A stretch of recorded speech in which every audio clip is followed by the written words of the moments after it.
eo amin'izay sehatra ny politika azy hatrany dia sahirana ara-toekarena sy ara-tsosialy ny firenena hoy ny profesora Ralson Roger avy amin'ny HPM ka mila fitoniana ahafahana miarina eo amin'izay faharariana eo amin'ny ara-toekarena sy ara-tsosialy izay indrindra. Sahirana ara-toekarena sy ara-tsosialy amin'ny firenena ary mila fitoniana ahafahana miarina hoy ny profesora Ralson Roger avy amin'ny HPM. Dingana amin'ny fametrahana rafitra takila lalam-pandrenana amin'ny fanatanterahana fifidianam-be tanàna sy mpanolo-tsaina hoy ity mpanao politika ity, ary tokony ampitoniana no iandrasana amin'ny valim-pifidianam-be tanàna sy mpanolo-tsaina izay avoaka ny fitsarana amin'ny sanany ady amin'ny fanjakana.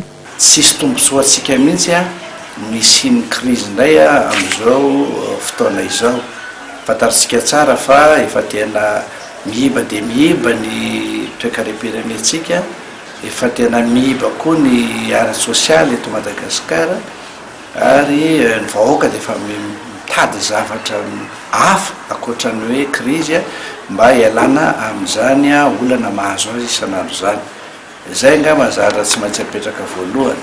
Faharoa moa ny fotoanam-panjakana hitantsika efa manao ezaka izy amin'ilay hoe fametrahana ny rafitra vaovao izay tokony hipetraka, izay takina amin'ny ACS foana moa izy io ny hipetrahany sy ny HPM hoe atsangana ilay rafitra voalaza ao anatin'ny lampandrenana toy ny CNR zany ny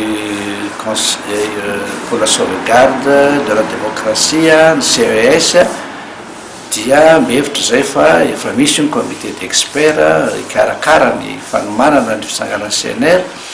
Efa fantatsika koa moa fa ny ben'ny tanàna sy ny mpanolontsaina angamba raha tsy diso no hifidy ny olona ao aoriana kely eo dia efa misy rafitra hitsangana koa zany ny ao amin'ny Sénat, ka raha raviny izay rehetrarehetra dia tokony efa afaka hiainga tsara amin'izay ny fitondram-panjakana izay hitsangana eo, na io gouvernement efa misy na gouvernement izay avoazina na ho vaovao arak'izay fanapa-kevitra ho raisina, afara zany miatrika tanteraka tokoa amin'ny resaka fanarenana ny toe-karem-pirenena, satria miankina amin'ny daholo ny zavadrehetra. Rehefa ny harem-pirenena no mikorosy dia mikorosy daholo ny zavatra mety voatarika izany, ka tombontsoantsika zany dia tsy maintsy misy ezaka ataon'ny fanjakana amin'izay fotoana izay kosa. Mety angamba tsisy tsony ny fiailana tsiny fa efa mipetraka ny rafitra, efa tanteraka davokoa zany ny fafana miatrika ny fanarem-pirenena. Zay zava-dehibe ka dia mbola averiko ihany zany hoe tandremana toy ny anak'Andriamaso zany ny tsisian'ny krizy satria efa tena milentika ambany be ny firenentsika amin'izao fotoana izao. Ny politika mitambatra na ny HPM izay manamafy ny tokony ametrahana ny tena fampihavana pirenena ary ny ametrahana ny rafitra rehetra voalaza ny lalam-pandrenana.